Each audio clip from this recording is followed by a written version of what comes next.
हरिओम। श्री गुरुभ्यो नमः। स्वागत है आप सभी का आज के इस व्याख्यान में। अष्टाध्यायी को काशिकावृत्ति के साथ हम सभी लोग पढ़ रहे हैं और उसके अध्ययन के क्रम में अब तक हम लोगों ने 55 सूत्र अष्टाध्यायी के पढ़ लिए हैं। 56वें सूत्र से लेकर 59वें सूत्र तक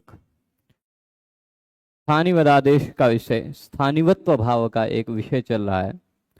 उस विषय को हम लोग आज कल से ही प्रारंभ कर चुके हैं, स्थानिवदादेशो नल विधौ को, और उसके 2 उदाहरणों को हमने कल बताया था। कुछ और उदाहरण हैं, कुछ और बातें हैं उस सूत्र में, उन बातों को आज देखने का प्रयास करेंगे। तो कल हमने बताया था आप लोगों को कि जो स्थानी है वह कौन होता है और आदेश कौन होता है। किसे कहते हैं स्थानी और किसे कहते हैं आदेश, इन दोनों में क्या अंतर है। जो मूल रूप में रहता है पहले से वह स्थानी है, उसके स्थान पर जो कोई दूसरा आता है वह आदेश है। ठीक है, आदेश जो आया है, ये दोनों आदेश और स्थानी ये दोनों एक दूसरे से अलग हैं। जैसे कल हमने देखा कि अस के स्थान पर भू हो जाता है, ब्रू के स्थान पर वच हो जाता है, तो अस अलग है, भू अलग है, उसी तरह ब्रू अलग है और वच अलग है। तो स्थानी और आदेश ये दोनों अलग अलग होने के कारण स्थान्याश्रयं कार्यम, स्थानीय पर आश्रित जो कार्य है वह आदेश में नहीं प्राप्त हो पा रहा था, इसलिए यह अतिदेश का आरंभ किया जा रहा है, यह अतिदेश सूत्र प्रारंभ किया जा रहा है। तो कह रहे हैं स्थानिना तुल्यम वर्तत इति स्थानिवत, स्थानी के समान जो है, स्थानी के तुल्य जो है वह स्थानिवत कहलाता है। तो इसका मतलब क्या है, आदेशः स्थानिवत, आदेश जो है वह स्थानिवत है, यानी आदेश स्थानी के तुल्य है। स्थानी में जितनी विशेषताएं थी वो सारी विशेषताएं आदेश में रहेंगी अनल विधौ, अनल विधौ यानी अल पर आश्रित विधि को छोड़कर। तो अल पर आश्रित विधियां कौन सी हैं वो बातें भी बताएंगे। हाँ, यहां देखेगा, कह रहे हैं स्थानिवदादेशो भवति स्थान्याश्रयेषु कार्येषु अनलाश्रयेषु। स्थानी के समान आदेश होता है, कब होता है, जब स्थानी में स्थित, स्थानी में आश्रित जितने भी ये कार्य हैं वह अल वर्णों पर आश्रित ना हो, अल यानी वर्णों पर आश्रित ना हो। जैसे अस को हम, भू को हम अस के समान मानेंगे, पर भू को ऐसा नहीं मानेंगे कि भू का पहला वर्ण आ है। ठीक, भू को ऐसा नहीं मानेंगे कि उसका अंतिम वर्ण स है। बाकी सारी विशेषताएं अस की भू में आ जाएंगी। क्या विशेषताएं हैं, उन विशेषताओं की भी गणना हम लोगों ने की थी कि वर्णों को के अतिरिक्त और कौन कौन सी विशेषताएं हो सकती हैं। तो वर्णों से अतिरिक्त जो विशेषताएं हैं वो विशेषताएं जैसे धातु, अंग, कृत, तद्धित, अव्यय, सुप, तिंग और पद, ये 8 ऐसी विशेषताएं हैं जो अल पर आश्रित नहीं है, किसी वर्ण पर आश्रित नहीं है। ठीक है, तो ये सारी विशेषताएं वहां होंगी।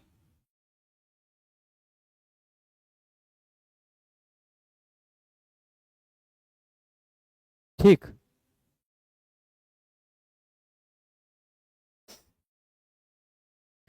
तो कह रहे हैं कि देखिएगा,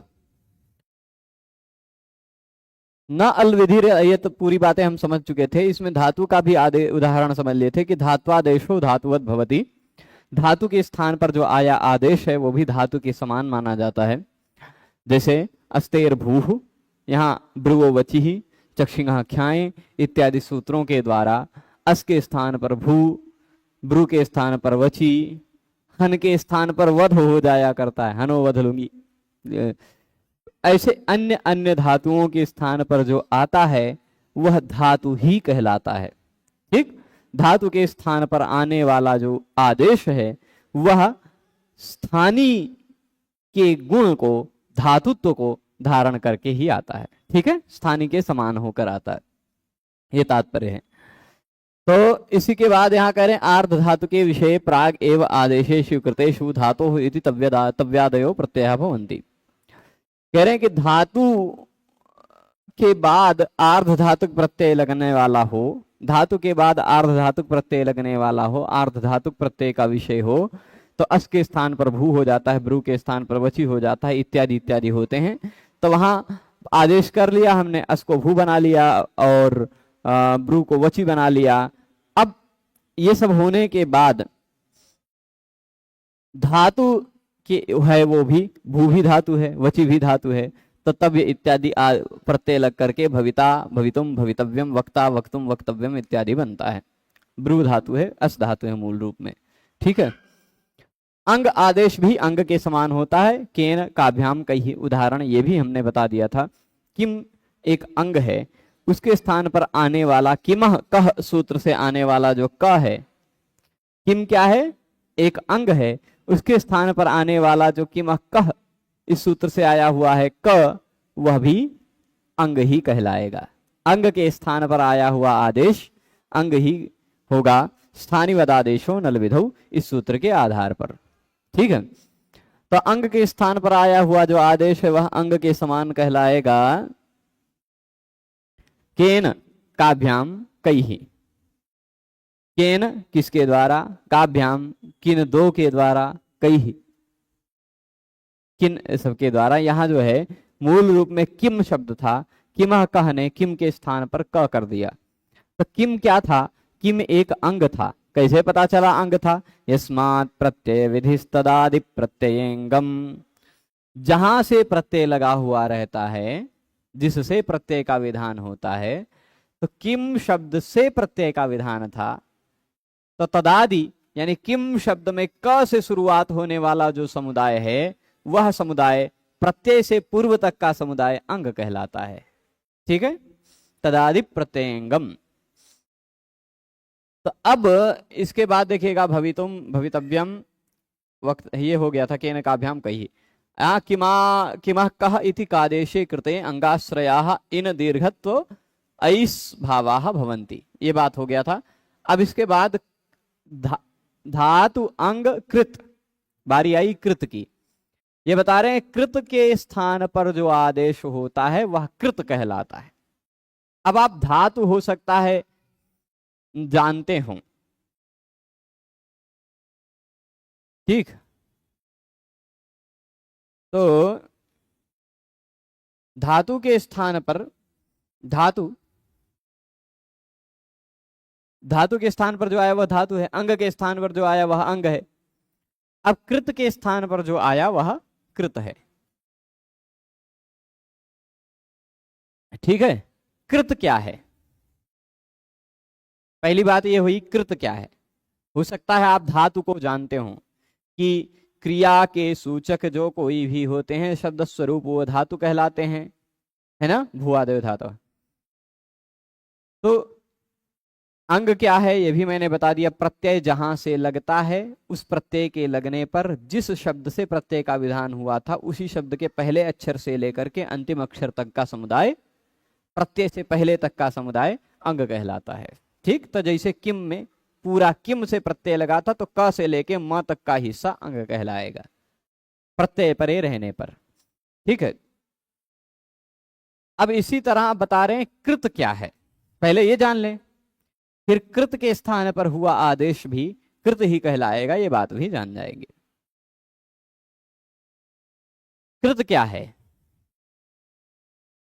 तो एक प्रकार के प्रत्यय हैं, कृत प्रत्यय हैं। मैंने प्रत्ययों का अधिकार इससे पहले एक दो बार बताया है, वहां यदि आपको ध्यान हो तो अष्टाध्यायी में तीसरे अध्याय के पहले पाद के 91 नंबर सूत्र को निकाल लेंगे। ठीक है, 3 1 91, ठीक है, 3 1 91 मिला। सूत्र क्या है? धातो। ठीक, मतलब 3 1 91 नंबर सूत्र जो है धातो, वह धातु के बाद यहां से शुरू होने वाले प्रत्यय ये बताता है। 3 1 91 क्या बताता है? इस सूत्र के बाद 3 4 117 नंबर सूत्र तक जितने भी प्रत्यय कहे जाएंगे वो सभी प्रत्यय धातु के बाद लगेंगे, ये बात बताता है। ठीक है, धातोः सूत्र का यही तो तात्पर्य है। तो अब 3 1 91 से 3 4 117 तक जितने भी प्रत्यय बताए गए हैं वो सभी प्रत्यय कैसे हैं? धातु के बाद लगने वाले प्रत्यय। ठीक है, धातु के बाद लगने वाले प्रत्यय या धात्वधिकारोक्त प्रत्यय ऐसा कह सकते हैं। कहां तक मैं आपको बता दे रहा हूं, 3 1 91 से लेकर के अष्टाध्यायी में 3 4 117। ठीक है, तीसरे अध्याय के अंतिम तक, मतलब 3 1 91 से लेकर तीसरे अध्याय की समाप्ति तक। ठीक है, जितने भी प्रत्यय हैं वो सभी प्रत्यय धातु के बाद लगने वाले प्रत्यय हैं। पर धातु के बाद लगने वाले प्रत्यय दो प्रकार के होते हैं। ठीक, धातु के बाद लगने वाले प्रत्यय दो प्रकार के होते हैं। उनमें से एक सूत्र आप निकाल कर देख लीजिए, 3 4 78। 3 4 78 नंबर सूत्र निकाल कर देख लेंगे। वह सूत्र मिलेगा तिप्तस्थम मिवस्मस्तातान झथा साथान ध्वमिद्वहिमहिं। यही सूत्र मिल रहा होगा, है ना? तिप्तस्थम मिवस्मस्तातान झथा साथान ध्वमिद्वहिमहिं। ठीक है, तो यह जो 3 4 78 में बताए गए सूत्र में प्रत्यय हैं वो सारे प्रत्यय हैं तिंग। कैसे प्रत्यय हैं? तिंग प्रत्यय, 18 प्रत्यय। धातु के बाद लगने वाले इन 18 प्रत्ययों को छोड़कर जो प्रत्यय हैं वो सारे प्रत्यय क्या कहलाएंगे? अतिंग। अतिंग कहलाएंगे ना, जो तिंग नहीं है वह अतिंग है। 3 1 91 नंबर सूत्र पढ़ाया था ना, मैंने बताया था, उसी के दो सूत्र आगे आप और देख लीजिए। 93 नंबर सूत्र वह दिखाई पड़ेगा कृदतिंग। दिख रहा है? कृद अतिंग, यानी इस धातु के बॉर्डर में 3 1 91 के बॉर्डर में अतिंग, तिंग से छोड़कर तिंग से अतिरिक्त जो प्रत्यय है वो सारे प्रत्यय कृत कहलाते हैं।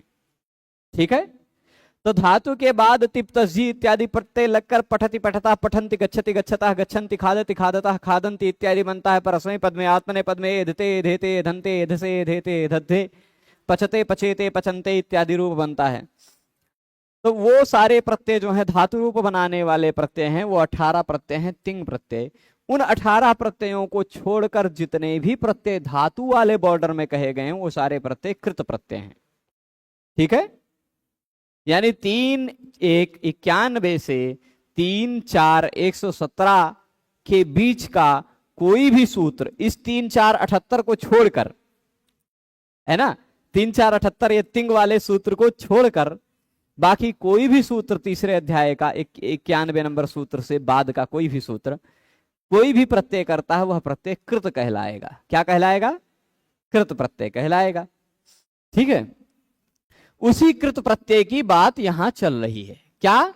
कि कृदादेशः कृतवत भवति। कृत के स्थान पर, कृत प्रत्यय के स्थान पर आया हुआ जो आदेश है वह कृत प्रत्यय के समान कहलाता है। ठीक है, तो पहले अब आप एक सूत्र निकालेंगे। सूत्र नंबर मैं बता दे रहा हूं, समान कर्तृकयोः पूर्व काले। सूत्र है 3 4 21। ठीक है, 3 4 21।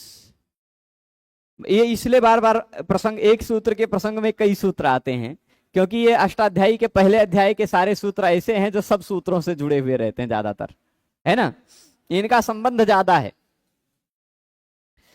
समान कर्तृकयोः पूर्व काले, मिला है सूत्र कितने नंबर पर, 21 नंबर पर। उसी सूत्र से पहले 2-3 सूत्र पहले आपको दिखाई पड़ रहा होगा त्वा। कहां दिख रहा है, 18 नंबर सूत्र पर दिख रहा है ना, अलंखल्वोः प्रतिषेधयोः प्राचांग त्वा। तो समान कर्तृकयोः पूर्व काले सूत्र भी वही प्रत्यय करता है, क्त्वा प्रत्यय। कौन सा प्रत्यय, क्त्वा, चलेगा। क्त्वा प्रत्यय, अब आप ये बताइए कि यह कृत प्रत्यय है कि नहीं है।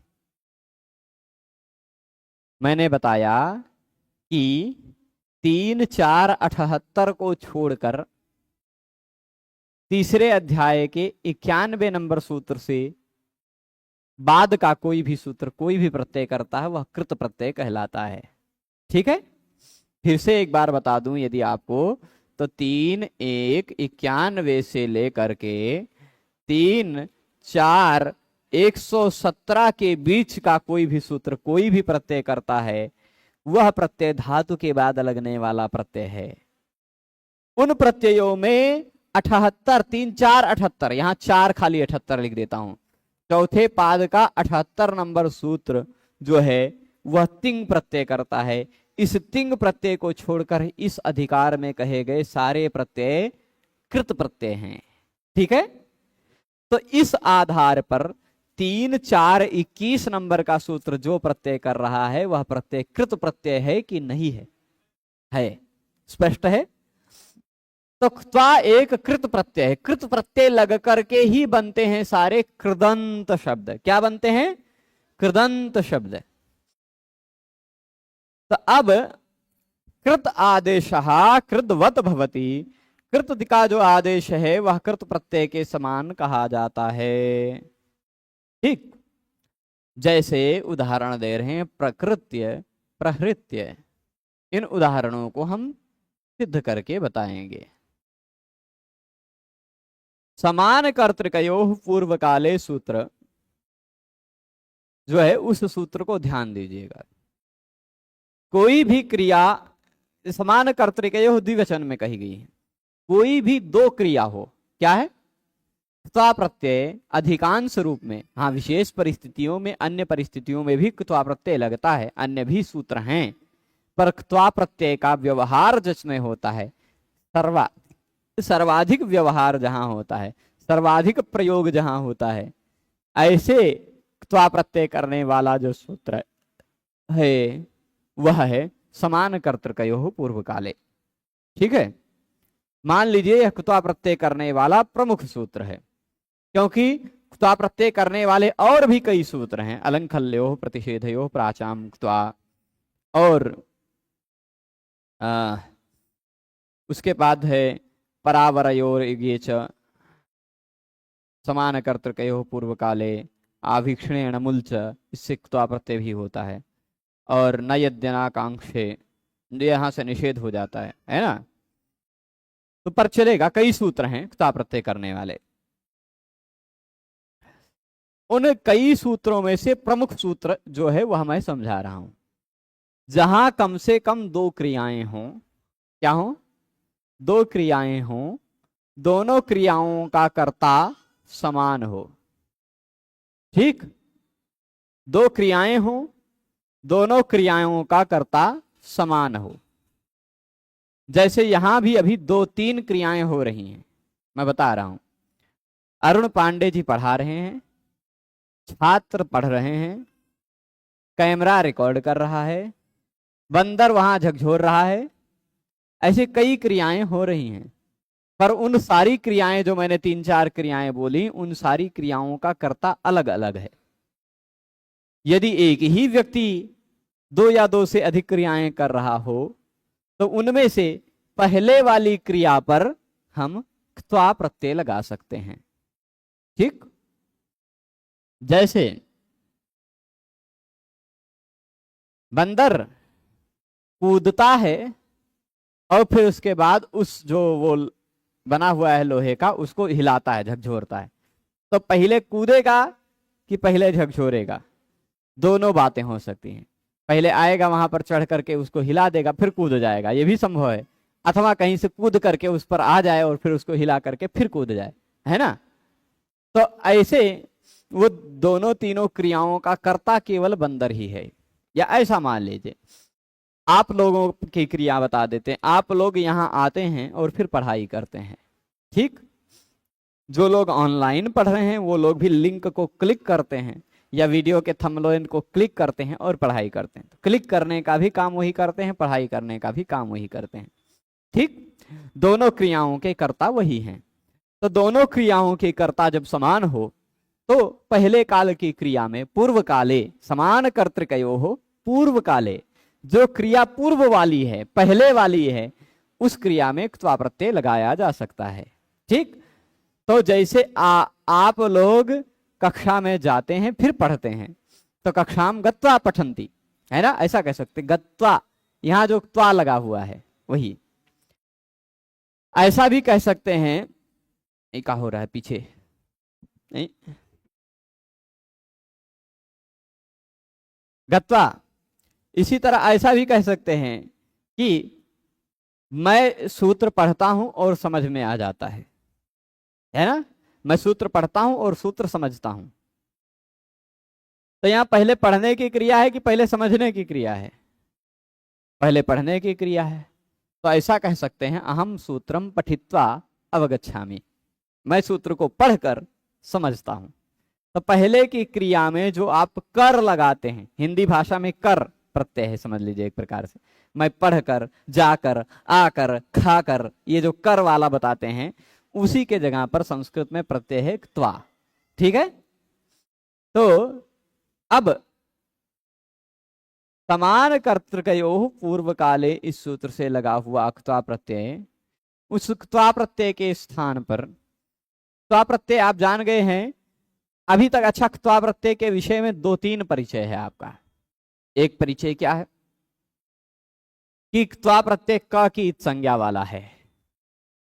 क की इत संज्ञा होगी ना क्त्वा प्रत्यय में, तो त्वा बचता है। त्वा है मूल रूप में क्या, क्त्वा। अच्छा, कुछ लोग इसको नहीं पढ़ पाते हैं तो इसको कहते हैं कत्वा, कत्वा कहते हैं। कुछ लोग अक्त्वा कहते हैं, कुछ लोग इक्त्वा कहते हैं, पर जो कुछ भी कहते हैं वो है क्त्वा, क्त्वा।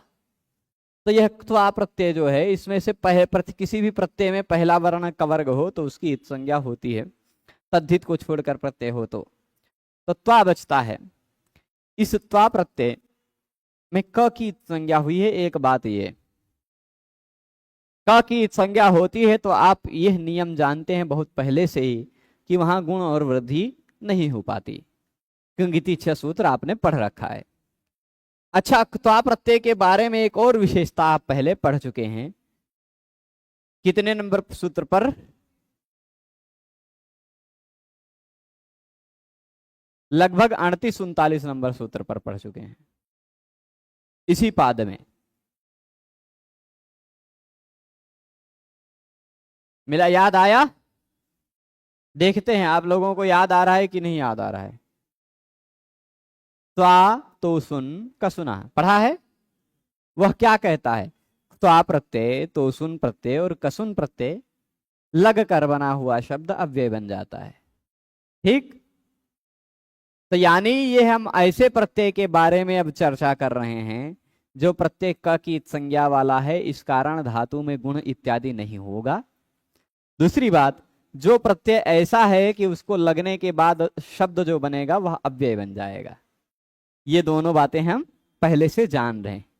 उसी त्वा प्रत्यय को अब हम विस्तार से पढ़ रहे हैं, ठीक। वह क्या है? वह एक कृत प्रत्यय है। परंतु अब आई बात, विशेष बात।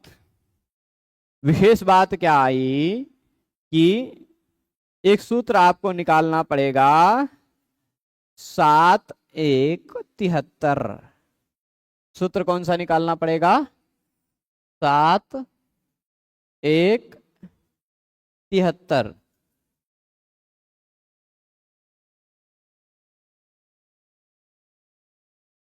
7 1 73 पर ये है, 73 गड़बड़ बोल दिए हम, देख के भी बोल रहे हैं फिर भी गड़बड़ बोल रहे हैं, 73 नहीं है, 73 में उल्टा कर लीजिए, 7 3 37। समासे नहीं पूर्वे तो ल्यप, समासे नहीं पूर्वे तो ल्यप।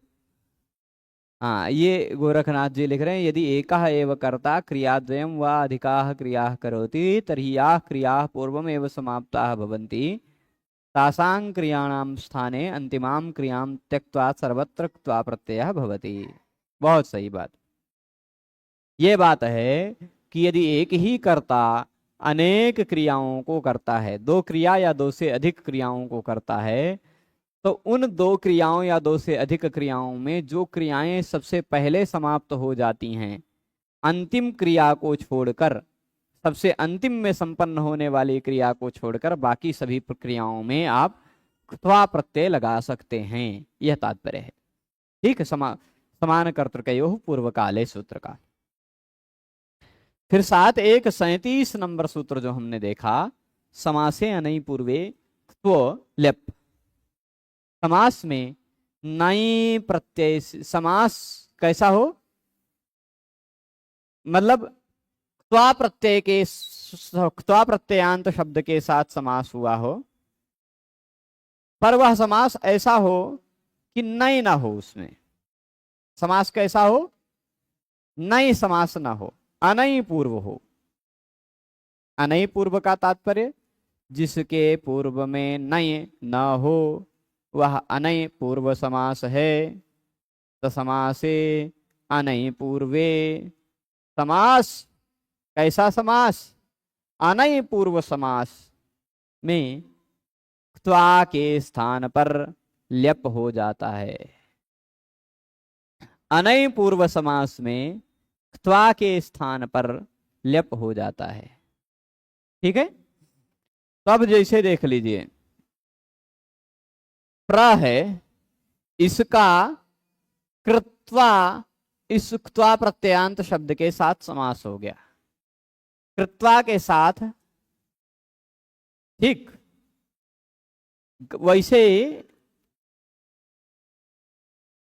कृत्वा के साथ जब प्र का समास हुआ, तो प्रकृत्वा बना।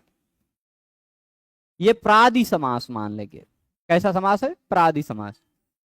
तो प्रकृत्वा जब समास हो गया तो समास कैसा है, यह समास नई पूर्वक समास है कि अनई पूर्वक समास है, अनई पूर्वक समास है। यानी इस समास में पहले नए नहीं है। नए मतलब नए समास को मैं आपको सामान्य रूप से बता देता हूं। यदि नए मतलब होता है नलोपो नया सूत्र से, मूल रूप में न के साथ समास हो जाता है, न के साथ, और इस न में से नलोपो नया इस सूत्र से न का लोप हो जाता है, बचता है अगमा अ। तो किसी शब्द के आगे अ जुड़ गया हो, यही कृत्वा नहीं अकृत्वा होता तो वह नए समास था। ठीक, नई समास, धातु या शब्द के पहले अ जुड़ जाना वह नई समास अधिकांश होता है। ठीक है, सभी नई समास नहीं होते, पर अधिकांश मैं इसलिए बोल रहा हूं। तो जैसे अश्वः अनस्वः है ना, ऐसे ही ईश्वरः अनीश्वरः, अन जुड़ जाता है या अ जुड़ जाता है आगे। ठीक, तो पुस्तकम अपुस्तकम, जो पुस्तक नहीं है वो अपुस्तक। ऐसे ही बहुत सारे समास हैं जो नए समास होते हैं। नए से अतिरिक्त कोई समास हुआ हो तो उस समास में आने वाले क्त्वा के स्थान पर ल्यप हो जाता है। नए से अतिरिक्त कोई समास हुआ हो तो उस समास में आने वाले क्त्वा के स्थान पर ल्यप हो जाता है। अब यह रहा क्त्वा हट गया, उसके स्थान पर आ गया क्या, ल्यप। 7 1 37 नंबर सूत्र के आधार पर अब यह क्त्वा प्रत्यय के स्थान पर जो ल्यप आया है, यह 7 1 37 नंबर सूत्र से आया है। है ना। 7-1-37 नंबर सूत्र से आया, यह प्रत्यय के अधिकार में नहीं है। प्रत्यय का अधिकार तो 5वें अध्याय तक ही है ना, तीसरे चौथे 5वें अध्याय में ही प्रत्यय कहे गए हैं। इसका मतलब यह जो लेप आया है, यह आदेश है, यह प्रत्यय नहीं है, प्रत्यय के बॉर्डर में नहीं है, यह आदेश है सामान्य रूप से। परंतु यह जो क्त्वा के स्थान पर आया है लेप, यह क्त्वा के समान माना जाएगा। कैसी समानता? क्त्वा प्रत्यय कित था। क्त्वा प्रत्यय की एक विशेषता थी कि उसमें क की इत संज्ञा हुई है, तो लेप में भी वह विशेषता रहेगी कि उसमें भी क की इत संज्ञा हुई है। ठीक। क्त्वा प्रत्यय में निहित वर्णों पर आधारित हम विधान को नहीं करें। क्त्वा प्रत्यय में निहित 2 ही वर्ण है, त और वा, अ आ, त व अ, इन तीनों वर्णों पर आधारित हम बातें नहीं कर रहे हैं, पर जिसकी इत संज्ञा होगी उस पर तो हम देख सकते हैं। तो क्त्वा प्रत्यय क की इत संज्ञा हुई है, तो हम लेप प्रत्यय भी क की इत संज्ञा वाला है ऐसा मान सकते हैं। क्त्वा प्रत्यय है, उसके स्थान पर लेप आया हुआ प्रत्यय, लेप भी एक प्रत्यय बन जाएगा। त्वा में एक विशेषता थी, यह कृत था, तो उसके स्थान पर आया हुआ लेप वह भी कृत कहलाएगा। ठीक है, यही बात है स्थानीय वदादेशो नल विधौ का। अब यह भी यदि कृत है, यदि यह कृत प्रत्यय ना होता तो गड़बड़ होता। क्या बनता? प्रक्रिय रूप बनता। क्या बनता? प्रक्रिय बनता, या प्रकर्य बन जाता यदि कित भाई कित्व अधिदेश भी ना करते तो। क्या विशेषता? देखिए ध्यान से, लेप में प की इत संज्ञा हो गई, अब ल की इत संज्ञा हो गई लशक को तद्धिते से। लेप में से बचा है केवल य, प्रक्रिय। अब लेप प्रत्यय में कितनी विशेषताएं हैं, ये विशेषताओं को मैं गिना रहा हूं। यह है कृत प्रत्यय के स्थान पर आया है इसलिए कृत है, क की इत संज्ञा वाले प्रत्यय के स्थान पर आया है इसलिए यह क की इत संज्ञा वाला है ना। स्पष्ट है? यह प्रत्यय के स्थान पर आया इसलिए प्रत्यय है। स्पष्ट है? परंतु और 2 विशेषताएं इसमें जुड़ गई। प की इत संज्ञा इसमें हुई है इसलिए यह पित भी है, ल की इत संज्ञा इसमें हुई है इसलिए यह लित भी है ना। स्पष्ट है? यह इसमें दिखाई पड़ रहा है इसलिए यह यकार आदि भी है। चलेगा? अब एक सूत्र आपको देखना है, जो सूत्र वही सूत्र कार्य करेगा विशेष। तो ह्रस्वस्य पिति कृति तुक 6-1-71 नंबर सूत्र देख लेंगे। 6-1-71। ठीक, ये 6-2 मत समझिएगा, बोला हूं मैं एक ही। ठीक है, फिर से लिख देता हूं 6.1.71। ठीक है, सूत्र है ह्रस्वस्य पीति कृति तुक। सूत्र लिख दूं मैं? सूत्र लिख दूं? यहां देखिएगा, यहां लिखता हूं ह्रस्वस्य पीति कृति तुक। ह्रस्वस्य पीति कृति तुक चलेगा? यह कहता है ह्रस्व के स्थान पर या ह्रस्व को यदि उसके बाद कृत प्रत्यय लगा हुआ हो। कैसा कृत प्रत्यय? प की संज्ञा वाला कृत प्रत्यय लगा हुआ हो तो ह्रस्व को तुक होता है। ठीक है, समझिएगा, प की संज्ञा वाला कृत प्रत्यय लगा हुआ हो, उससे प की संज्ञा वाले कृत प्रत्यय से तुरंत पूर्व में ह्रस्व वर्ण आता हो तो उस ह्रस्व वर्ण को तुक होता है। ठीक है, यह ह्रस्व से प्रतिकृति तुक। अब यह लेप प्रत्यय क्योंकि कृत के स्थान पर आया हुआ है, लेप प्रत्यय क्योंकि कृत प्रत्यय के स्थान पर आया है इसलिए कृत कहलाएगा कि नहीं? यद्यपि मूल रूप में यह कृत नहीं है, 7वें अध्याय में कहा गया है, परंतु कृत प्रत्यय नहीं है, फिर भी कृत प्रत्यय के स्थान पर आने के कारण कृत है। स्थानिवद आदेशो नल विधौ, सूत्र के कारण। ठीक है, तो यह कृत प्रत्यय के स्थान पर आने के कारण यह कृत प्रत्यय है। और कृत यह प की इत संज्ञा वाला कृत प्रत्यय है, लेप में प की इत संज्ञा हुई है, तो यह पित कृत प्रत्यय है। इससे तुरंत पहले ह्रस्व आ रहा है, तो ह्रस्व को हो जाएगा तुक, यानी जो री है उस री को तुक होगा। री को क्या होगा? तुक। मैंने आपने यदि संभव हो, याद हो, तो आपने एक सूत्र यह पढ़ा होगा, आद्यंतौ, पढ़ा है? क्या कहता था यह सूत्र? आने लगे ना, पहले के पढ़े हुए सूत्र अब काम आने लगे ना, ऐसे बहुत ही बार काम आएंगे। आद्यंतौ टकितौ कहता है किसी के स्थान पर टित कहा गया हो तो वह उससे पहले जुड़ जाता है, किसी के स्थान पर यदि कित कहा गया हो तो वह अंत में जुड़ जाता है।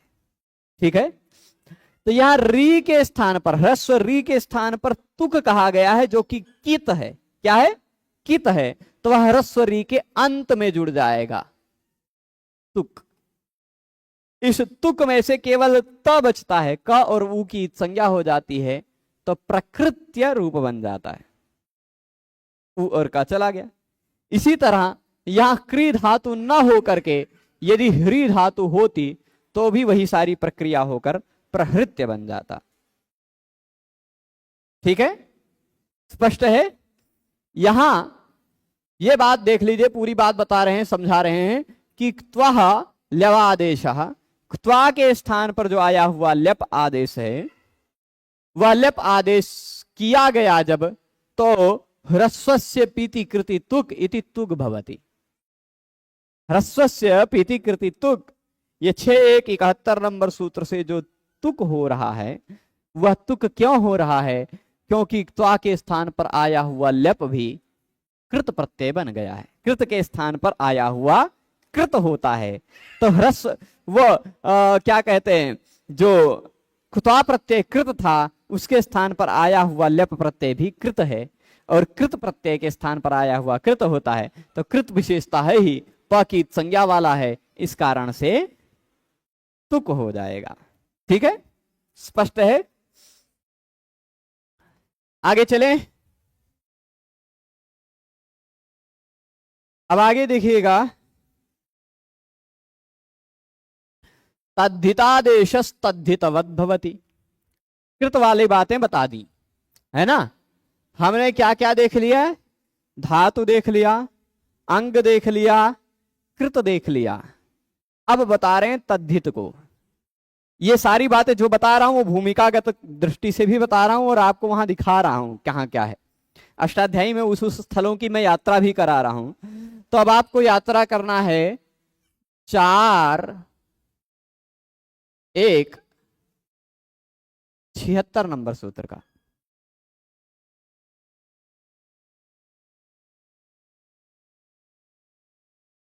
यहां से लेकर के 5.4.160 यही नंबर लिखा होगा ना,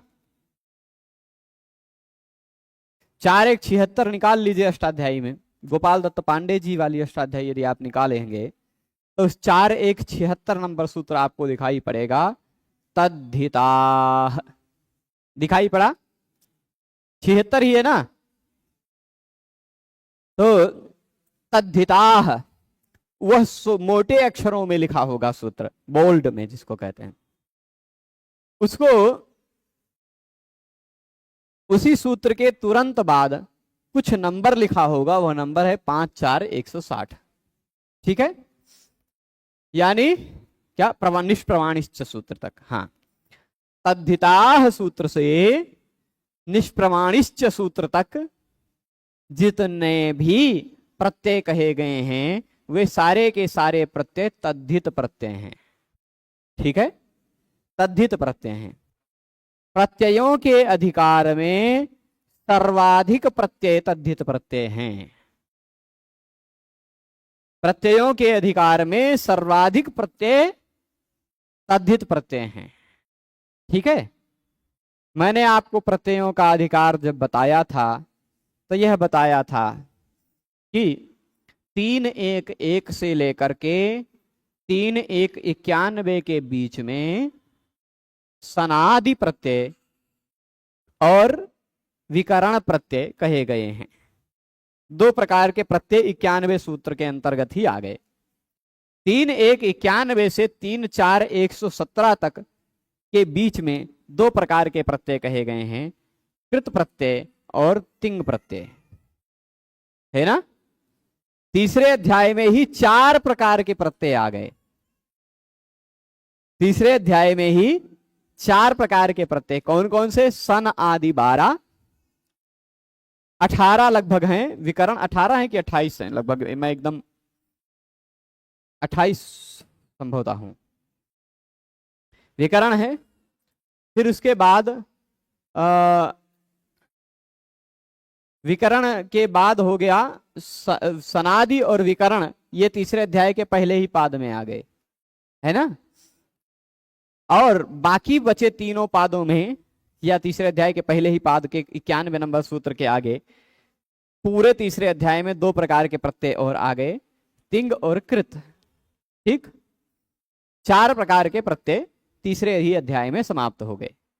चौथे अध्याय के पहले ही पाद में 2 प्रकार के और प्रत्यय आ गए।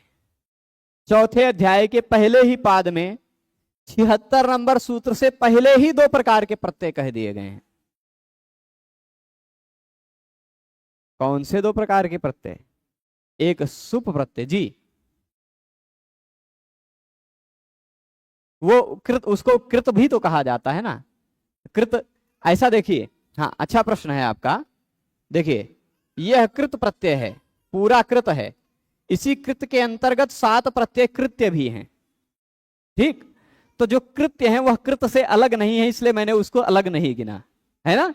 जो तिंग प्रत्यय है वह कृत है ऐसा हम नहीं कह सकते, जो कृत है वह तिंग है ऐसा हम नहीं कह सकते, पर जो कृत्य है वह कृत है ऐसा हम कह सकते हैं। इस कारण से कृत्य को अलग नहीं गिना हमने। स्पष्ट है। तो अब ये चौथे अध्याय के पहले पाद में भी इस 76 नंबर सूत्र से पहले भी 2 प्रकार के प्रत्यय आ गए। कौन से? एक प्रत्यय आ जाएगा 4-1-2 नंबर सूत्र में, सुप प्रत्यय। सौज समौच्छष्टाभ्याम भिस्ङेभ्याम भ्यस्ङसिभ्याम भ्यस्ङसोसाम यो सुप। ये 21 प्रत्यय सुप प्रत्यय हैं। ठीक, हमने प्रत्यय कितने प्रकार के देख लिए? देख लीजिए, मैं बता रहा हूं। यहां सनादि, उसके बाद विकरण, ये तीसरे अध्याय में आ गया। कृत, ये भी तीसरे अध्याय में आ गया। तिंग, ये भी तीसरे अध्याय में आ गया। चौथे अध्याय के पहले पाद में ही हमें सुप प्रत्यय मिल गया। उसी के तुरंत बाद हमें स्त्री प्रत्यय मिल गया 4-1-3 नंबर सूत्र से। 4-1-81 के आसपास तक लगभग होगा, 81 तक है ना, स्त्री प्रत्यय। एक प्रत्यय ऐसा है जो प्रत्यय तद्धित भी है और स्त्री भी है, ऐसा एक प्रत्यय है। तद्धित प्रत्यय भी है और स्त्री प्रत्यय भी है। वह सूत्र है यूनस्ति, लघु सिद्धांत कौमुदी में अंतिम सूत्र है, वो 4-1-78 के आसपास होगा, है ना। कहां पर है? 77 पे है ना। वह यूनस्ति ती प्रत्यय जो है वह तद्धिता के बाद आ रहा है, यानी तद्धित प्रत्यय भी है, और इस स्त्रियाम के अधिकार में आता है, इसलिए स्त्री प्रत्यय भी है। वह एक विशेष है। ठीक है, तो बाकी ये स्त्री के बाद ये इतने 6 प्रकार के प्रत्यय हमने देखे। इसके बाद जितने बचे प्रत्यय वह सारे के सारे प्रत्यय हैं तद्धित, यानी तीसरे अध्याय के पहले पाद। ये सनादि और विकरण कहां है? ये 3.1 में है। ठीक, कृत और तिंग ये 3.1, 2, 3, इन तीनों तीसरे अध्याय में ही हैं, ऐसा कह सकते हैं। ये सुप और स्त्री ये 4.1 में है, यानी तीसरे अध्याय को मिला करके तीसरे अध्याय का एक पाद, तीसरे अध्याय का 4 पाद और चौथे अध्याय का 1 पाद, कुल मिलाकर के 5 पाद हमने नहीं देखा, 6 प्रकार के प्रत्यय खत्म है ना। बाकी बचे हुए चौथे अध्याय के पहले पाद में भी कई सूत्र हैं, दूसरे में भी, तीसरे में भी, चौथे में भी। 5वें अध्याय का पहला पाद, 5वें अध्याय का दूसरा पाद, 5वें अध्याय का तीसरा पाद, 5वें अध्याय का चौथा पाद, कुल मिलाकर 8 पादों में फैला हुआ है तद्धित प्रत्यय। बाकी 6 प्रत्यय, 6 प्रकार के प्रत्यय वो सारे के सारे 5 में सिमट गए, 5 ही पाद में, 4.5 पाद में सिमट गए हैं, और 7.5 पाद में तद्धित प्रत्यय है, ऐसा समझ सकते हैं। ठीक है, इसलिए मैं बता रहा था तद्धित प्रत्यय सबसे बृहत आकार प्रत्यय है, ऐसा समझ सकते हैं। ठीक है, चलेगा। अब जी हाँ, विकरण गिनने पड़ेंगे। मैंने एक बार गिना था, याद एकदम कंफर्म नहीं, 18 है कि 28 है, क्योंकि अब आप कहेंगे तो फिर से गिन लेंगे, वहीं आप देख लीजिए। कर्तरी शप है, शप है, फिर उस शप का लुक हो जाता है, फिर श्लू है, श्लू के बाद, श्लू भी तो विकरण ही है, फिर इसके बाद है शन है, 10 गणों में अलग अलग है ये है। तासी से, तासी लिटो से होने वाला तासी जो है वो भी विकरण है, स्या है वो भी है विकरण। और फिर उसके बाद शानच भी आता है एक, उसमें एक शाहला स्ना सानच झऊ, इस सूत्र से स्नम के स्थान पर होने वाला शानच, सायच, सायजपी, ऐसा सूत्र है। फिर उसके बाद है पर्याप्त, कम से कम 18 प्रत्यय हैं, हो सकता है और ज्यादा भी हों, है ना। चिली लुंगी से होने वाला चिली है, चिली के स्थान पर ही कई प्रजाति आ जाते हैं, लगभग 28 होगा मुझे ऐसा लगता है। चिली के स्थान पर ही हो जाता है अंग, अंग की, फिर उसके बाद अंग है, चंग है, फिर उसके बाद अणी है, वो चिण है, चिण अणी कह रहा था मैं, चिण है, ऐसे कई हैं, सिच है, वो कई प्रकार के आदेश चिली के स्थान पर ही आते हैं, तो वो सारे विकरण के अंतर्गत ही माने जाते हैं। ठीक है, अब यहां देखिएगा, तद्धितादेश तद्धितवद भवति, तद्धित का जो आदेश है वह तद्धित के समान होता है। अच्छा, आपके प्रत्यय गंगा किताब में विकरण प्रत्यय 20 कहा है, ठीक है 20 हो, यदि उसमें कहा है तो हमने गिन करके ही लिखा, 20 होगा। ठीक है, चलिए, प्रत्यय गंगा पुस्तक में वह है, उस समय वहां लिखते समय हमने गिना था, पर वह लिख रहे थे कब, बहुत पहले, कोरोना के समय में, जब लॉकडाउन हुआ था पहला, तब, तो इसलिए अभी नंबर वाली संख्या याद नहीं है। क्या, तो शीत अलग है, विकरण अलग है ना, विकरणों में भी कुछ शीत भी हैं, कुछ अशित भी हैं। ठीक है, तो चलेगा 20, ये एक संशोधन कर लीजिएगा, 20 प्रकार के विकरण प्रत्यय होते हैं। उन 20 की लिस्ट भी मैंने दी है प्रत्यय गंगा पुस्तक में, 20 की सूची भी दी है। तो अब दाधिकम, इसको देखते हैं, दाधिकम, अद्यतनम, ये 2 उदाहरण दे रहे हैं।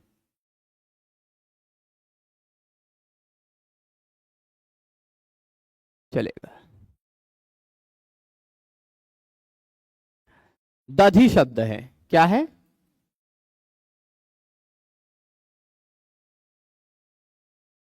दधि शब्द है, इस दधि शब्द से ठक की ठै के दधनस ठक, क्या सूत्र है, तथ दध,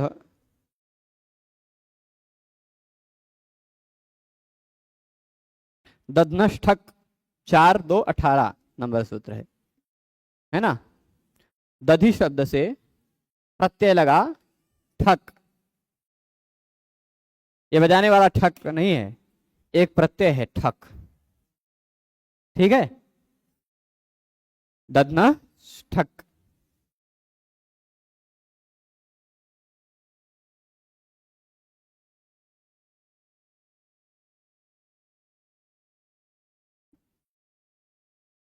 गोरखनाथ वर्य सम्यक लिखति, किंच स एव पक्षः नास्ति, एवं अहम वदामि, पक्षः एवम् अस्ति, सामान्य रूपेण भवता यद् लिखितं यासां क्रियाणां पूर्वम् उपसर्गाः भवन्ति तासां क्रियाणां स्थाने क्त्वा प्रत्ययः न लेप प्रत्ययः भवति। ऐसा कहा है कि जिन क्रियाओं के पहले उपसर्ग लगा हुआ है उन क्रियाओं के बाद क्त्वा प्रत्यय नहीं अपितु लेप प्रत्यय होता है। यह जो आपका कथन है, इस कथन में दो संशोधन है। एक संशोधन यह है कि क्त्वा प्रत्यय होता है, नहीं होता ये बात नहीं है, होता है, उसके स्थान पर लेप आ जाता है। ठीक, ये एक संशोधन। दूसरी बात, दूसरा संशोधन यह कि जिन क्रियाओं के पूर्व में उपसर्ग लगा, यही बात नहीं है, नई से भिन्न कोई भी समास हुआ हो, उपसर्गों के साथ समास हो, गति के साथ समास हो, जैसे उरी कृत्य, उररी कृत्य, पटपटा कृत्य इत्यादि में पटपटा कोई उपसर्ग नहीं लगा, लेकिन कृत्य उपसर्ग तो नहीं, लेप है। ठीक है, तो जहां भी क्त्वा प्रत्ययांत शब्द का कोई भी समास हो जाएगा नई को छोड़कर, वहां लेप हो जाएगा। हाँ, अधिकांश क्त्वा प्रत्ययांत शब्द धातु के बाद ही होते हैं, धातु के बाद ही क्त्वा प्रत्यय लगता है, और धातुओं का अधिकांश समास उपसर्गों के साथ होता है। इस कारण उपसर्ग कह सकते हैं आप, पर उपसर्ग ही ऐसा नहीं कह सकते। ठीक, अन्यों के साथ भी समास होता है। तो दध्नष्ठक, ये बात ध्यान दीजिएगा, दध्नष्ठक सूत्र है 4-2-18, सूत्र नंबर मैं लिख रहा हूं 4-2-18। अब आप यदि पिछले सूत्र का नंबर याद रखे हो, मैंने जो लिखा था 4-1-76 से 5-4-160, ये यदि नंबर याद हो, इसके बीच के सारे प्रत्यय तद्धित प्रत्यय हैं, तो आप यह पता चल जाएगा इस सूत्र से जो प्रत्यय किया गया ठक, वह तद्धित प्रत्यय है। पता चला ना, तद्धित प्रत्यय ना। तीसरे अध्याय में प्रत्यय कहा गया होता, तीसरे अध्याय के किसी सूत्र से हो रहा होता यह प्रत्यय, तो वह तिंग प्रत्यय हो जाता, या कृत प्रत्यय हो जाता, या सनादि हो जाता, या अन्य कुछ हो जाता। परंतु यह चौथे अध्याय के, वो भी तद्धित के अधिकार के सूत्र से कहा जा रहा प्रत्यय है, इसलिए यह तद्धित प्रत्यय है। ठीक है, इस तद्धित प्रत्यय में क की लशक व तद्धिते से इत संज्ञा हुई, तस्य लोप से लोप हो गया, नहीं सॉरी, हलंत्यम से इत संज्ञा हुई, तस्य लोप से लोप हो गया, मैं गड़बड़ कर गया। पहले वर्ण ठा की इत संज्ञा करने जा रहा था, फिर ठा के जगह क कर दिया। पहला वर्ण जो ठा है उसकी भी इत संज्ञा होगी चुटू सूत्र से। चवर्ग टवर्ग प्रत्यय के पहले वर्ण के रूप में हो तो उनकी इत संज्ञा होती है चुटू से, पर इत संज्ञा का यहां फल नहीं मिलेगा, इत संज्ञा का फल नहीं मिलेगा, इसलिए कुछ लोग इत संज्ञा नहीं दिखाते हैं। परंतु सामान्य रूप से नियम जो चुटू है, प्रत्यय का प्रथम वर्ण चवर्ग टवर्ग हो तो उसकी इत संज्ञा होती है। यहाँ टवर्ग है, इत संज्ञा हो रही थी, तथापि एक सूत्र है, सूत्र मैं बता रहा हूं, यह है ठस्य कहा।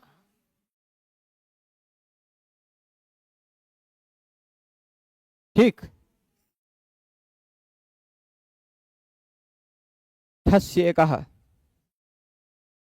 सूत्र मुझे खोजना पड़ जाएगा कहा कितने नंबर का है, क्योंकि ये हमारे याद की परिधि से बाहर का है। 7-3-50, ठीक है। ठस्य का सूत्र कहाँ का है? 7-3-50। ये कहता है ठ के स्थान पर इक हो जाता है। क्या? ठ के स्थान पर इक हो जाता है, ठस्य इकः। तो ठ की इत संज्ञा होकर लोप होने वाला था, लेकिन ठ के स्थान पर इक हो गया, पूरे ठ के स्थान पर ठस्य है ना, तो पूरा ठ हटा, उसके स्थान पर आ गया इक। ठीक है, इक आ गया। अब प्रत्यय का, तद्धित प्रत्यय का पहला वर्ण यदि स्वरवर्ण हो, तद्धित प्रत्यय ही नहीं, सु से लेकर के कप तक, सु से लेकर कप तक के किसी भी प्रत्यय का, चौथे पांचवें अध्याय के किसी भी प्रत्यय का, ऐसा कह दूं, चौथे पांचवें अध्याय का किसी भी प्रत्यय का पहला वर्ण यदि स्वर वर्ण है, ठीक, तो सु औजस अम औट को छोड़कर और शी को छोड़कर, सर्वनाम स्थान को छोड़कर, ठीक, चौथे अध्याय के सर्वनाम स्थान प्रत्ययों को छोड़कर, स्पष्ट बता रहा हूं, सर्वनाम स्थान मतलब सु औजस अम औट तथा शी, ये आप पढ़ चुके हैं, सी सर्वनाम स्थानम सुडन पुंसक से पढ़ चुके हैं, है ना। तो सु औजस अम औट और शी, इन 6 प्रत्ययों को छोड़कर चौथे और 5वें अध्याय का कोई भी प्रत्यय हो, उसका पहला वर्ण यदि स्वर वर्ण है तो उससे पहले आने वाले की इस सूत्र से यचि भम, कौन सा सूत्र, यचि भम, ये सूत्र है 1.4 नहीं 1.4.17 है क्या, 18 है, ठीक है, 1.4.18, ठीक है, यचि भम। तो या ये कहता है या अथवा अच, या अथवा अच किसी भी प्रत्यय का पहला वर्ण हो तो उससे पहले को भम कहा जाता है, उसके पहले को क्या कहा जाता है, भ संज्ञा होती है। तो इस प्रत्यय का पहला वर्ण अच है, उससे पहले जो कुछ भी है इसको क्या कहा जाएगा, भ, ये भम है, ऐसा कह सकते हैं, भम मूल रूप से भम या भ कह सकते हैं, भ संज्ञा कह सकते हैं।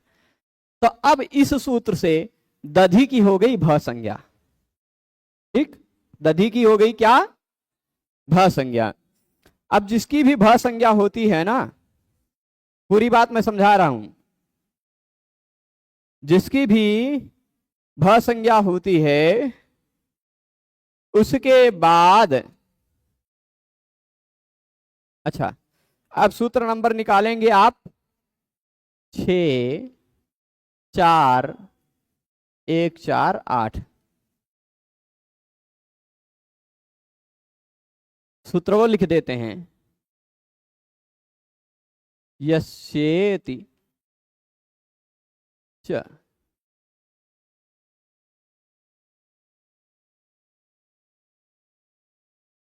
यस्येति च, ये सूत्र में जो लिखा है वह अर्थ नहीं है, सूत्र के अर्थ को समझने के लिए आपको पाणिनि जी का कूट भाषा समझना पड़ेगा। यहां यस्य जो लिखा है ना, ये यस्य य नहीं है, इसमें य नहीं है, इसमें ई और अ है, ई और अ जुड़कर क्या बन गया है, य, इसी य का यानी ई और आ का लोप होता है, ई और आ का लोप होता है यदि ई और आ भ संज्ञक के अंतिम वर्ण के रूप में आते हो तो, यदि ई और आ किसी भ संज्ञक के अंतिम वर्ण के रूप में आते हो तो 6 4 48 148 नंबर सूत्र से उसका लोप हो जाता है। तो ई का लोप हो गया तो यह जो दधि था वह दध हो गया। अच्छा प्रत्यय कौन सा लगा था, प्रत्यय कौन सा लगा था, तद्धित प्रत्यय लगा था ना। तो अब आप 7 2 118 नंबर सूत्र निकाल लेंगे जी।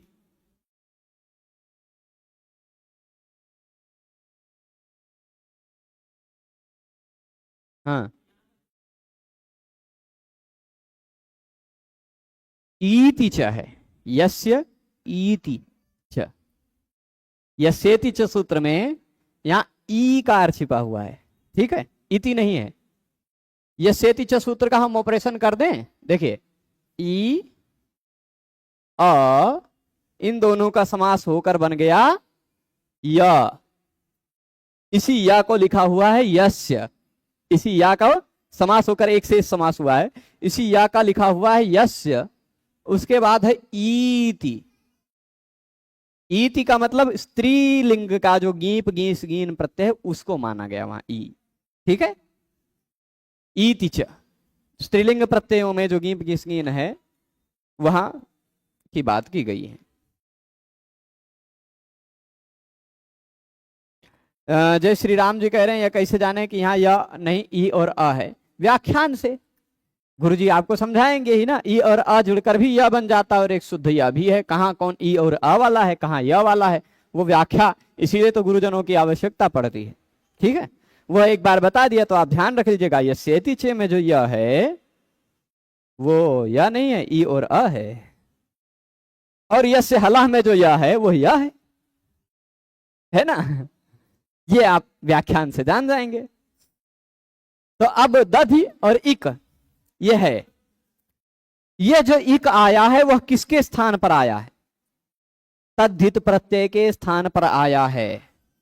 तद्धित प्रत्यय के स्थान पर जो आता है वह तद्धित प्रत्यय कहलाता है। तद्धित का आदेश तद्धितवत कहलाता है। आदेशः स्थानिवत, स्थानिवत आदेशः। तो स्थानी था ठक, स्थानी था क्या ठ, ठक था, ठ बचा था। स्थानी जो था वह तद्धित प्रत्यय था, उसके स्थान पर आया हुआ आदेश जो इक है वह स्थानिवत तद्धितवत होगा। ठीक, तद्धित मान लिया गया इसको भी तद्धित के समान। तो तद्धित के समान माना गया है, यह तद्धित के समान। अच्छा, दूसरी बात, ठक था कित, तो यह इक भी है कित, का कित संज्ञा वाला ही माना जाएगा, है ना। कित है, इक पूरा है यहाँ का, हलंत नहीं। तो अब कित तद्धित प्रत्यय लगा हुआ हो तो ये 7-3-50 नंबर सूत्र में निकालने को आपको कहा हूं, नहीं 7-2-118, 7-2-118 सूत्र में निकालने को कहा हूं। वह सूत्र है कीति छ। सूत्र क्या है? कीति छ। क की इत संज्ञा वाला प्रत्यय लगा हुआ हो तद्धित प्रत्यय। तद्धित में अपवाद है।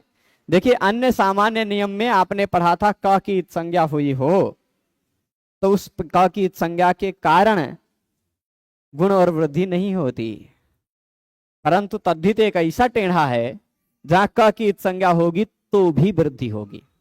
तद्धित में क की इत संज्ञा होने पर भी वृद्धि हो जाती है। तद्धित में 3 प्रकार के प्रत्यय लगे रहने पर, अच्छा, अन्य सभी वृद्धि में और तद्धित की वृद्धि में अंतर है। तद्धित में जो वृद्धि होती है वह पहले स्वर वर्ण को होती है, अन्य सभी में वृद्धि होती है वह अंतिम स्वर वर्ण को होती है या उपधा के स्वर वर्ण को होती है। तद्धित में जो वृद्धि होती है वह कई स्वर वर्ण हो तो भी पहले स्वर वर्ण को होगी। जैसे दशरथ में कई स्वर वर्ण है लेकिन वृद्धि हुई दाशरथी में दा पहले को हुई, है ना।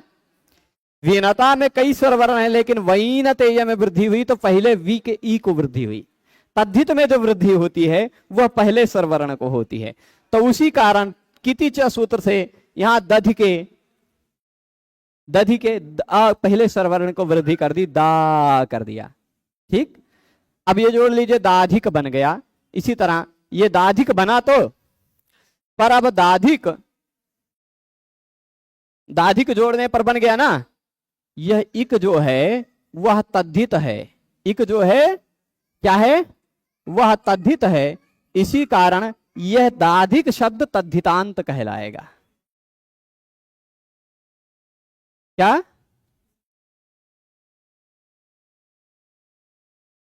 विश्वामित्र शब्द कैसे बनाएं? अच्छा, अभी वो बनाते हैं। पहले यहां ध्यान दे दीजिए, किस नियम के कारण कित रहने पर भी वृद्धि होती है। देखिए, कित प्रत्यय को निमित्त मान करके, कित को निमित्त मान करके यदि गुण और वृद्धि हो रही हो तो वह सामान्य रूप से सार्वधातुक अर्धधातुकयोः से हो रही गुण वृद्धि की बात की गई है, या पुगंत लघु पधस्य च से हो रही गुण की बात की गई है। मृजेर वृद्धि या मिदेर गुण इत्यादि से हो रही गुण वृद्धि की बात की गई है वहां। ठीक है, तो कित यदि है वो गित हो, यदि गित हो तो क ग ङ की संज्ञा हुई हो तो गुण और वृद्धि नहीं होती। ये सामान्य नियम है। विशेष नियम क्या है? कोई भी कित प्रत्यय हो गुण और वृद्धि नहीं होगी, ये सामान्य नियम। पर विशेष नियम क्या है? यदि वही कित प्रत्यय तद्धित हो तो वृद्धि हो जाएगी। कित प्रत्यय तद्धित हो तो वृद्धि होगी, पर वृद्धि किसकी होगी? पहले स्वर वर्ण की होगी। किसकी होगी? पहले स्वर वर्ण की होगी। इसलिए स्त्रीभ्यो ढक सूत्र से जब विनता से ढक प्रत्यय लगाएंगे, ढक भी कित है। कित है तो उस कित प्रत्यय के कारण भी विनता के पहले स्वरवर्ण ई को वृद्धि होगी, वही नतेय बनेगा। ठीक, तो वैसे ही पहले स्वरवर्ण को वृद्धि होकर दाधिक बन गया। अब यहां मेन समझने वाली बात जो है वो बात ध्यान दीजिएगा। दाधिक में जो इक दिखाई पड़ रहा है वह तद्धित है, यद्यपि तद्धित नहीं है, फिर भी तद्धित के स्थान पर आने के कारण वह तद्धित वत है। तद्धित के समान है ना, तद्धित के समान है, इसी कारण कृत तद्धित समासाश्च से इसको प्रातिपदिक संज्ञा हो जाएगी। और जब प्रातिपदिक संज्ञा होगी तभी इसके बाद सु ओजस इत्यादि विभक्तियों वाले प्रत्यय लगा पाएंगे। तो हम सुप्रत्यय लगा करके उसके स्थान पर अम करके दाधिकम, ज्ञान का जैसे ज्ञानम वैसे दाधिक का दाधिकम बना लेंगे, फल का जैसे फलम बन जाता वैसे दाधिक का दाधिकम बन जाएगा। स्पष्ट है।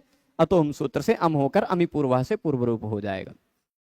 तो यहां मूल रूप में था के स्थान पर हुआ था इक। हाँ, अद्यतन भी समझ लेते हैं। अद्य क्या है, एक अव्यय है। ठीक, अद्य एक अव्यय है। और दाधिक जो बना है, चलिए दाधिक को भी यहीं रखते हैं, अद्यतन को भी रखते हैं। तायन चिरम प्रहणे प्रगे व्यभ्यष्टिटुलौ तुट्च, एक ऐसा सूत्र है। सूत्र नंबर मैं बता देता हूं,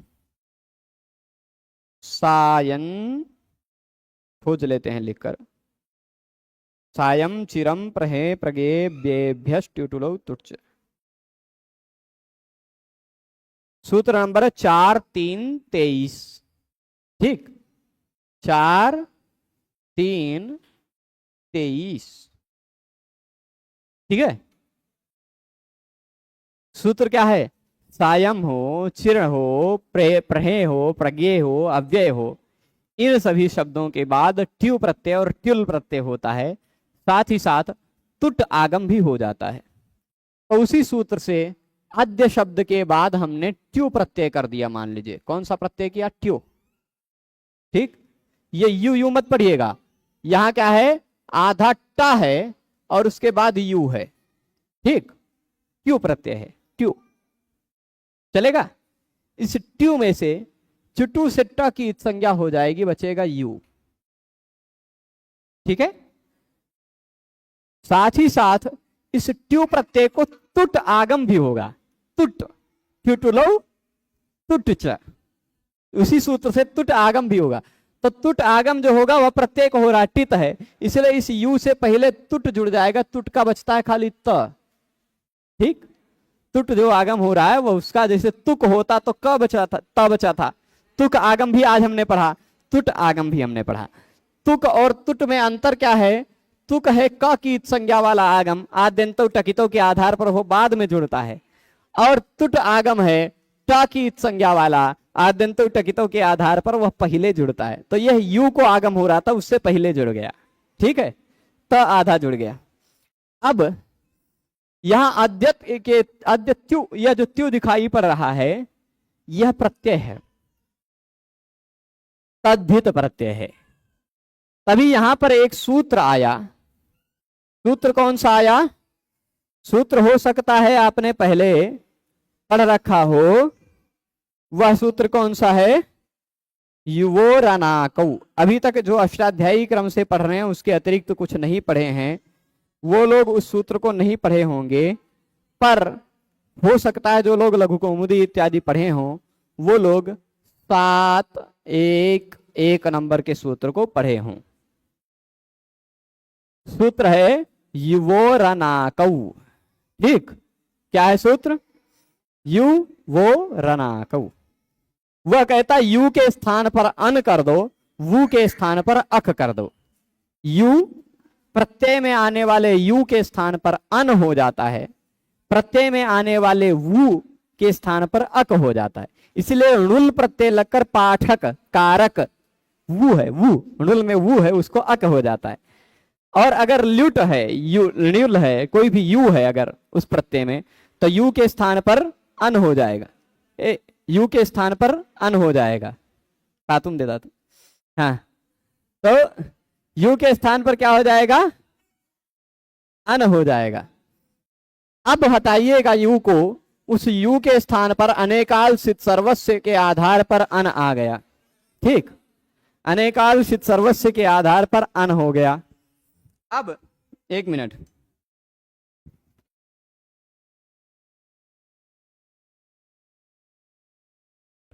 तो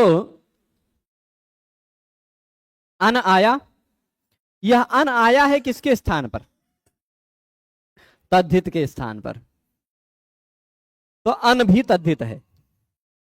यही यदि करण, नयन इत्यादि में आया हुआ अन होता तो वह कृत रहता।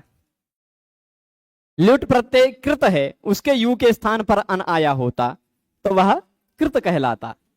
परंतु क्योंकि ट्यू प्रत्यय तद्धित है तो उसके स्थान पर आया हुआ अन तद्धित कहलाएगा। ठीक, अब ये तद्धित है, अन अन तद्धित हो गया ना, तो जोड़ने पर बन गया अद्यतन। बना, क्या बना? अद्यतन। भागो यहां से, भागो, नहीं अभिषेक कर देंगे अभी। हाँ,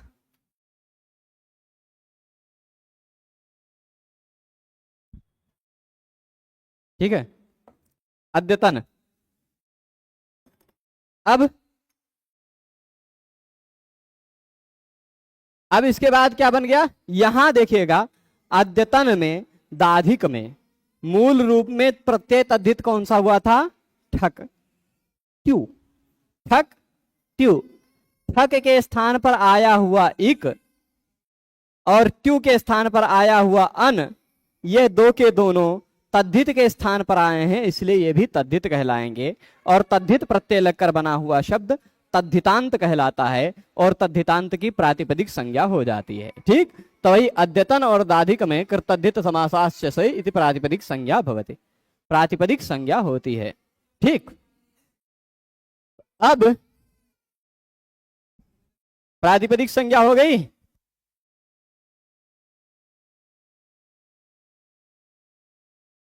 हाँ, तो प्रातिपदिक संज्ञा हो गई। अब इसके बाद ये बात हो गई, अव्ययादेशो व्ययवत भवति। इसके उदाहरण आप पहले पढ़ चुके हैं, पर फिर से नया उदाहरण दे रहे हैं, जल्दी से बता देते हैं। ठीक, अव्यय का आदेश जो होता है वह अव्यय के समान होता है। ठीक, अव्यय का आदेश अव्यय के समान होता है। यह उदाहरण देख लीजिए, त्वा प्रत्यय के स्थान पर आया हुआ लेप ही है। ठीक, त्वा के स्थान पर आया हुआ लेप ही है। वह लेप क्योंकि त्वा अव्यय था इसलिए उसके स्थान पर आया हुआ लेप भी अव्यय ही है। ठीक है, तो त्वा प्रत्यय का भी रूप नहीं चल रहा था, इसलिए प्रकृत्य प्रहृत्य भी उदाहरण आप देख चुके हैं। यहां इसका रूप नहीं चला, कोई विभक्ति के प्रत्यय नहीं लगे यहां भी, पर यहां कृत के स्थान पर आया हुआ कृत होता, ऐसा कह दिया था। अव्यय के स्थान पर आता तो अव्यय कहलाता है, तो सुन प्रत्यय के स्थान पर कुछ आया होता तो वो भी तो कहलाता। तद्धित प्रत्ययों में भी, तद्धित में भी कुछ अव्यय हैं, उनके स्थान पर आया हुआ होता कुछ तो वह अव्यय कहलाता। ठीक है, तो वही बात आ गई, अव्यय का आदेश अव्यय के समान बनता है। ये प्रस्तुत्य, उपहृत्य, उपस्तुत्य सारे अव्यय हैं, इसलिए अव्ययाद आप सुपह इति सुगलुक भगवती, सुप प्रत्ययों का लुक हो जाया करता है अव्ययाद आप सुपह सूत्र से। ठीक है, सुबादेश, अब सुप प्रत्यय के स्थान पर आया हुआ आदेश सुप के समान होता है। यहां से लेकर के बातें हम लोग कल समझेंगे। तनादि क्रिभ्य उह सूत्र में तन और क्री क्यों दो धातुओं को लिया गया है, तनादि को चलेगा, इसको बता देंगे। विश्वामित्र शब्द कैसे बना है, देखिए एक सूत्र निकाल कर देख सकते हैं विश्वामित्र शब्द कैसे बना है। उसके लिए सूत्र नंबर हम बता देते हैं। सूत्र है मित्रे चर्षौ, और सूत्र नंबर मैं एक बार देख लेता हूं, 6-3-130। ठीक, विश्वामित्र कैसे बना है, विश्व और मित्र इन दोनों का समास होने पर, मित्र शब्द परे रहने पर, मित्र शब्द बाद में रहने पर, ऋषि का नाम सूचित हो रहा हो तो शब्द को दीर्घ हो जाता है, विश्वामित्र बन जाता है, मित्रे चर्षौ सूत्र से। ठीक, तो विश्व को विश्वा बन जाता है, विश्वामित्र बन जाता है। ये मित्रे चरसौ सूत्र 6-3 130 नंबर सूत्र आप देख सकते हैं। ठीक है, और कोई प्रश्न यदि हो तो देख लेते हैं। कोई प्रश्न नहीं है, चलेगा। सभी को जुड़े रहने के लिए सभी बहुत बहुत धन्यवाद। हम आप सबसे पुनः मिलेंगे कल, इसी सूत्र को पूरा करेंगे, कल प्रयास करेंगे कि पूरा हो जाए और फिर अग्रिम सूत्र पर चलेंगे। सभी लोगों को बहुत बहुत धन्यवाद।